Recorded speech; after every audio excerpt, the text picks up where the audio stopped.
Hello बच्चों, let's take the question. Question हमसे कह रहा है कि दो वोलेटाइल और मिक्सेबल लिक्विड्स हैं, उनको हम सेपरेट कर सकते हैं by the help of fractional distillation. किसमें? Into pure components under the condition. इनमें से कौन सी कंडीशन में? ठीक है, हमें ऑप्शन दिए हुए हैं कि उनका लो बॉइलिंग पॉइंट होना चाहिए, जो उनका डिफरेंस होगा बॉइलिंग पॉइंट का वो बहुत ज़्यादा होना चाहिए, और जो बॉइलिंग पॉइंट होगा लिक्विड का वो क्या होना चाहिए? क्लोज टू ईच अदर होना चाहिए, या फिर they do not form azeotropic mixture. ठीक है, डिफरेंस बोला है लार्ज होना चाहिए और यहाँ बोला है इनका लो बॉइलिंग पॉइंट लो होना चाहिए। So let's see the key concept first. तो जो की कॉन्सेप्ट है, इट इज बेस्ड ऑन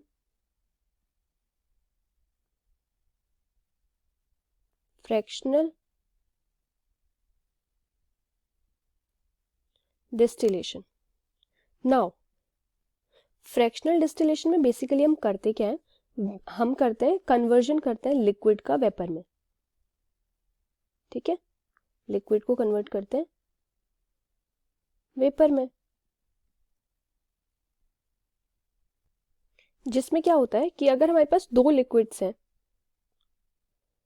तो उन दोनों लिक्विड्स में हम देखेंगे उसका जो बॉइलिंग पॉइंट होता है, बॉइलिंग पॉइंट में डिफरेंस होना चाहिए, क्योंकि अगर बॉइलिंग पॉइंट में डिफरेंस आएगा, बॉइलिंग पॉइंट्स में डिफरेंस होगा, तभी हम उनको बॉईल करके वेपर में कन्वर्ट कर सकते हैं।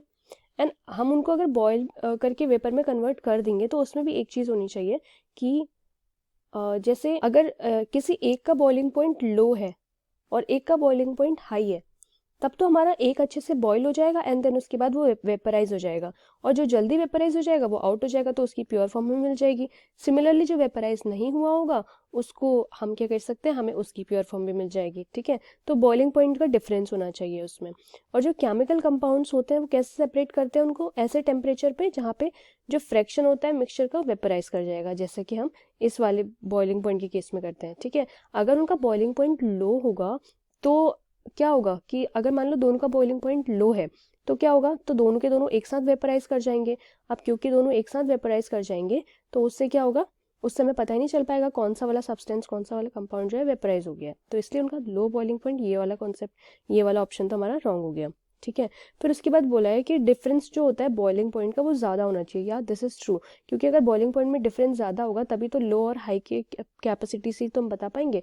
एक प्रेसिपिटेट हो जाएगा और एक, मतलब प्रेसिपिटेट नहीं होगा बट एक कंपाउंड उसमें रहेगा और एक जो है एक वेपराइज हो जाएगा।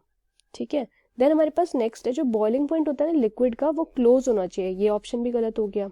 ठीक है, क्योंकि अगर क्लोज होगा तो वो एक साथ वेपराइज कर जाएंगे और एक साथ वेपराइज कर जाएंगे तो हमारा जो कंपाउंड है वो हमें प्योर फॉर्म में नहीं मिल पाएगा।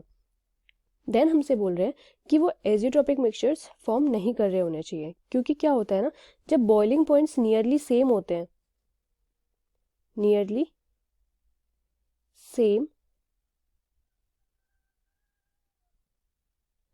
जब बॉइलिंग पॉइंट्स नियरली सेम होते हैं तो वो मिक्सचर्स बनाते हैं जिन्हें हम बोलते हैं दे फॉर्म एजियोट्रोपिक मिक्सचर। इसलिए एजियोट्रोपिक मिक्सचर्स उन्हें फॉर्म नहीं करना चाहिए। अगर वो एजियोट्रोपिक मिक्सचर फॉर्म कर देंगे तो हम उन्हें उनकी प्योर फॉर्म में नहीं एक्सट्रैक्ट कर पाएंगे। So we can say option D is again, option D is correct because ये कह रहे हैं फॉर्म नहीं करनी चाहिए ना। So we can say option D is the correct answer. So we have two of the options that are correct, that is option B and option D. Option B and option D are the right answer to the question, जो कि हमसे कह रहा है कि उनका difference in boiling point ज़्यादा होना चाहिए, ऑल्सो वो एजियोट्रोपिक मिक्सचर्स फॉर्म नहीं कर रहे होने चाहिए। ठीक है, so this will be our final answer. I hope you understood. Thank you students.